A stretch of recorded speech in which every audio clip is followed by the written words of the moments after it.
Hello everyone. इस video series में हम ईडीसी कवर करेंगे और एनालॉग इलेक्ट्रॉनिक्स। तो जो भी स्टूडेंट्स आफ्टर डिप्लोमा जेई की प्रिपरेशन कर रहे हैं या अभी कॉलेज में, उनको यहाँ पे पूरा सिलेबस मिल जाएगा। तो सबसे पहले स्टार्ट करते हैं सेमीकंडक्टर फिज़िक्स के साथ। सेमीकंडक्टर्स ऐसे मटेरियल होते हैं जिनकी कंडक्टिविटी इंसुलेटर्स और कंडक्टर्स के बीच में होती है। कुछ एग्जांपल्स हैं इसके: कार्बन, जर्मेनियम, सिलिकॉन और सेलेनियम। अब सेमीकंडक्टर्स की जो कंडक्टिविटी है उसको भी वेरी कर सकते हैं, कंट्रोल कर सकते हैं by changing temperature, optical excitation और इम्प्योरिटी कंटेंट्स। अब जो बिगनर्स होते हैं वो सोचते हैं why do we need to study semiconductors. तो पहले क्या होता था, वैक्यूम ट्यूब्स यूज़ होते थे टेलीविजन्स बनाने में, रेडियो बनाने में। तो वो बहुत ज़्यादा साइज़ में बड़े होते थे और बल्की होते थे। तो इस ड्रॉबैक को हटाने के लिए सेमीकंडक्टर्स का यूज़ करके सॉलिड स्टेट डिवाइसेस बनाने लगे, जैसे डायोड्स, ट्रांजिस्टर्स, आईसीस। अब क्या होता है, अब डायोड्स और ट्रांजिस्टर्स यूज़ होते हैं in place of vacuum tubes. अब सेमीकंडक्टर फिज़िक्स को समझने के लिए नेचर ऑफ द एटम समझना बहुत ज़रूरी है। उसके लिए हम बोर्स एटॉमिक मॉडल एक बार स्टडी करेंगे। तो according to Bohr's atomic structure, एक एटम कंसिस्ट करता है न्यूक्लियस। न्यूक्लियस के अंदर न्यूट्रॉन्स होते हैं एंड प्रोटॉन्स होते हैं। न्यूट्रॉन्स न्यूट्रली चार्ज पार्टिकल्स होते हैं, जबकि प्रोटॉन्स पॉजिटिवली चार्ज पार्टिकल्स होते हैं। और जो इलेक्ट्रॉन्स हैं वो न्यूक्लियस के अराउंड रिवॉल्व करते हैं, और इलेक्ट्रॉन्स नेगेटिवली चार्ज पार्टिकल्स होते हैं। अब जो न्यूक्लियस है वो पॉजिटिवली चार्ज होता है और इलेक्ट्रॉन्स को अट्रैक्ट कर सकता है और इलेक्ट्रॉन उसमें फॉल हो सकता है। लेकिन ऐसा नहीं होता, क्योंकि जो इलेक्ट्रॉन्स हैं वो एक रिक्वायर्ड साइंटिफिकल फोर्स में मूव हो रहा होता है, जिसके कारण वो जो इलेक्ट्रॉन एक स्टेबल ऑर्बिट में रोटेट होता रहता है और वो फॉल नहीं हो पाता न्यूक्लियस में। अब जो भी एक इलेक्ट्रॉन है अपनी पर्टिकुलर ऑर्बिट में है, उसके पास एक पर्टिकुलर एनर्जी होती है। जैसे कि सिलिकॉन का एटम कंसीडर कर लेते हैं, उसकी जो आउटर मोस्ट शेल में जो इलेक्ट्रॉन्स हैं उनकी कुछ डिफरेंट एनर्जी होगी, जो सेकेंड सेल में इलेक्ट्रॉन्स हैं उनकी कुछ डिफरेंट एनर्जी होगी। और जो जितनी ज़्यादा हायर ऑर्बिट में होगा उसकी एनर्जी उतनी ही ज़्यादा होगी, जितनी ज़्यादा लोअर ऑर्बिट में होगा उसकी एनर्जी उतनी ही लो होगी। मतलब हम कह सकते हैं जो आउटर मोस्ट वाले इलेक्ट्रॉन्स होते हैं उनकी एनर्जी सबसे ज़्यादा हाई होती है। अब एक इलेक्ट्रॉन को हायर एनर्जी स्टेट से लोअर एनर्जी स्टेट में जाने के लिए एनर्जी को रिलीज़ करना पड़ता है in the form of heat और लाइट। और अगर कोई इलेक्ट्रॉन है उसको लोअर एनर्जी स्टेट से हायर एनर्जी स्टेट में जाना है तो उसको some form of energy required होती है। जैसे कि अभी हमने देखा था कि टेम्परेचर से हम एक्साइट कर सकते हैं, ऑप्टिकल एक्साइटेशन दे सकते हैं। तो जैसे टेम्परेचर बढ़ेगा, इलेक्ट्रॉन भी लोअर एनर्जी स्टेट से हायर एनर्जी स्टेट में चला जाता है और वहाँ पे मूवमेंट होने लगती है इलेक्ट्रॉन्स की। तो ये था हमारा बोर्स एटॉमिक स्ट्रक्चर।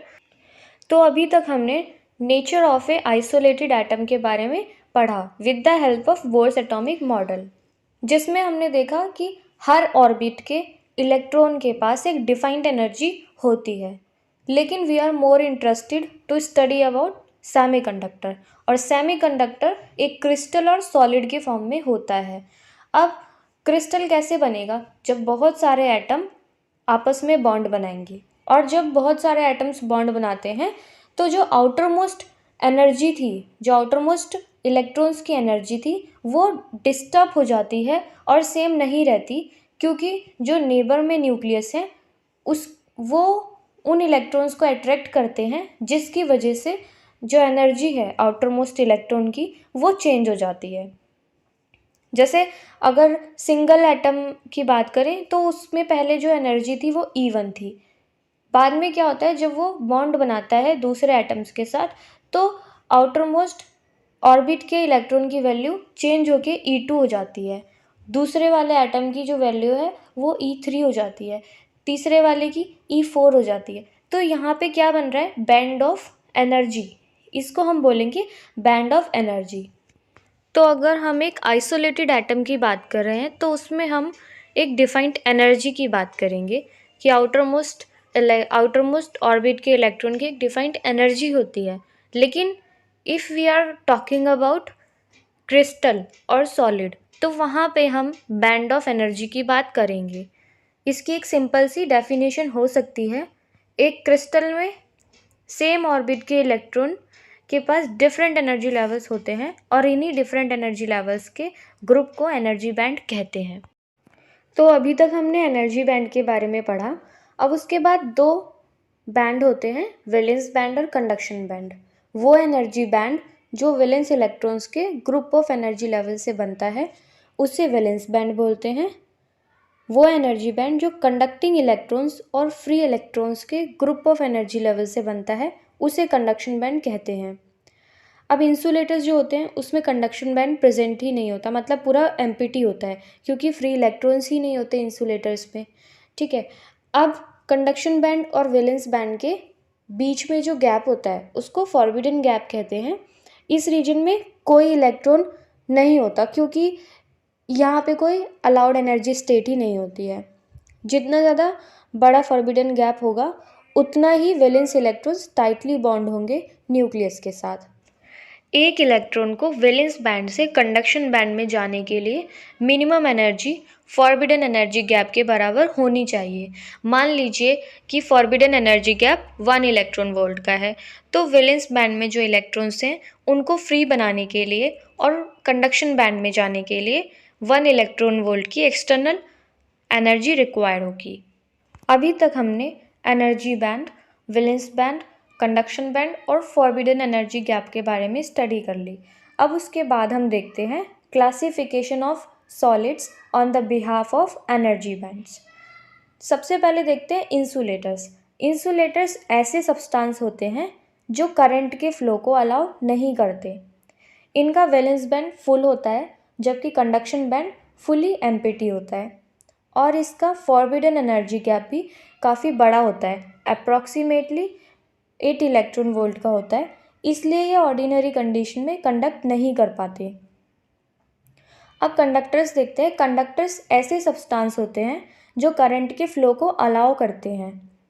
क्यों अलाउ करते हैं? क्योंकि इनका वैलेंस बैंड और कंडक्शन बैंड दोनों ओवरलैप कर रहे होते हैं, मतलब कंडक्टर्स में फॉरबिडन एनर्जी गैप होता ही नहीं है। एक छोटे पोटेंशियल डिफरेंस को अप्लाई करते ही करंट फ्लो होने लगता है। उसके बाद सेमीकंडक्टर्स का वैलेंस बैंड ऑलमोस्ट फुल होता है और कंडक्शन बैंड ऑलमोस्ट खाली होता है, लेकिन इसका फॉरबिडन एनर्जी गैप बहुत छोटा होता है। अगर इंसुलेटर से कंपेयर करें तो जो इसका फॉरबिडन एनर्जी गैप है वो बहुत छोटा होता है, अप्रॉक्सीमेटली 1 इलेक्ट्रॉन वोल्ट का होता है, जिसके कारण ऑर्डिनरी कंडीशन में तो ये इंसुलेटर्स की तरह वर्क करते हैं, जबकि जैसे ही थोड़ा सा टेम्परेचर इंक्रीज़ हुआ या थोड़ा सा एक्सटर्नल एनर्जी इनको मिली वैसे ही ये वर्क करने लगते हैं as conductors. Bonds in semiconductor. जितने भी सेमीकंडक्टर्स होते हैं उनके आउटर मोस्ट ऑर्बिट में 4 इलेक्ट्रॉन्स होते हैं, लेकिन हर एटम की ये टेंडेंसी होती है to complete its last orbit with 8 electrons, और इसी वजह से सेमीकंडक्टर्स अपने चारों वैलेंस इलेक्ट्रॉन्स को अपने नेबरिंग एटम के साथ शेयर कर देते हैं और शेयरिंग वाले इस बॉन्ड को कोवेलेंट बॉन्ड बोलते हैं। अब उसके बाद हम देखते हैं कि कौन सा सेमीकंडक्टर कॉमनली यूज़ होता है to make solid state devices. तो हमारा पहले जर्मेनियम यूज़ होता था, लेकिन अब सिलिकॉन यूज़ होता है, क्योंकि जो जर्मेनियम है उसका forbidden energy gap 0.7 electron volt का होता है, जबकि सिलिकॉन का forbidden energy gap 1.1 electron volt का होता है। तो जर्मेनियम के साथ क्या होता है, उसमें लीकेज करंट की पॉसिबिलिटीज़ ज़्यादा होती हैं कंपेयर करें अगर सिलिकॉन से, तो इसलिए सिलिकॉन प्रेफर करा जाता है, क्योंकि हम क्या चाहते हैं कि एट एब्सोल्यूट ज़ीरो टेम्परेचर, मतलब रूम टेम्परेचर में जो इलेक्ट्रॉन्स कम से कम फ्री हों, जिससे कि लीकेज करंट की पॉसिबिलिटी कम रहे। लेकिन जो जर्मेनियम है उसका फॉरबिडन एनर्जी गैप कम होता है, तो उसको थोड़ी सी ही एनर्जी रिक्वायर होती है इलेक्ट्रॉन्स को फ्री बनाने के लिए, इसलिए we prefer silicon over germanium. अब टेम्परेचर का इफ़ेक्ट देखते हैं कि सेमीकंडक्टर की कंडक्टिविटी में क्या होता है? हमने जो एनर्जी बैंड डायग्राम देखा था सेमीकंडक्टर का, उसमें हमने देखा था कि कंडक्शन बैंड फुली एम्प्टी होता है, जबकि वैलेंस बैंड फुल होता है, और इसका जो फॉरबिडन एनर्जी गैप है वो लगभग 1 इलेक्ट्रॉन वोल्ट का होता है। अब इस टाइम जब एट एब्सोल्यूट ज़ीरो में हम पोटेंशियल डिफरेंस अप्लाई भी करेंगे तो कोई करंट फ्लो नहीं होगा, क्योंकि फ्री इलेक्ट्रॉन्स ही प्रेजेंट नहीं है। लेकिन एट अबव एब्सोल्यूट ज़ीरो, मतलब जब रूम टेम्परेचर से टेम्परेचर थोड़ा ऊपर बढ़ेगा, इंक्रीज होगा, उस टाइम क्या होगा, कुछ कोवेलेंट बॉन्ड ब्रेक होंगे, जिसके कारण इलेक्ट्रॉन फ्री हो जाएंगे। और अब अगर हम पोटेंशियल डिफरेंस अप्लाई करेंगे तो हमारा करंट फ्लो होने लगेगा। जब टेम्परेचर इंक्रीज हुआ तो कोवेलेंट बॉन्ड ब्रेक होते हैं और इलेक्ट्रॉन फ्री होके वैलेंस बैंड से कंडक्शन बैंड में चला जाता है और अपने पीछे एक होल छोड़ जाता है, मतलब अपनी वेकेंट प्लेस छोड़ जाता है। तो इस पेयर को इलेक्ट्रॉन होल पेयर बोलते हैं। अब उसके बाद हम देखते हैं कि जो हमारा सेमीकंडक्टर है वो शो करता है behaviour of negative temperature coefficient of resistance. ऐसा क्यों शो करता है? क्योंकि जब टेम्परेचर इंक्रीज़ होता है तो कंडक्टिविटी भी इंक्रीज़ होती है, और जब कंडक्टिविटी इंक्रीज़ होती है तो रेजिस्टिविटी डिक्रीज़ होती है, इसलिए इसको negative temperature coefficient of resistance बोलते हैं। तो इस वीडियो में हमने सेमीकंडक्टर का सारा बेसिक कवर कर लिया है। अब नेक्स्ट वीडियो में हमारा सेमीकंडक्टर फिजिक्स ख़त्म हो जाएगा। तो I hope you all understand by this video. So we will meet in the next video. Thanks for watching.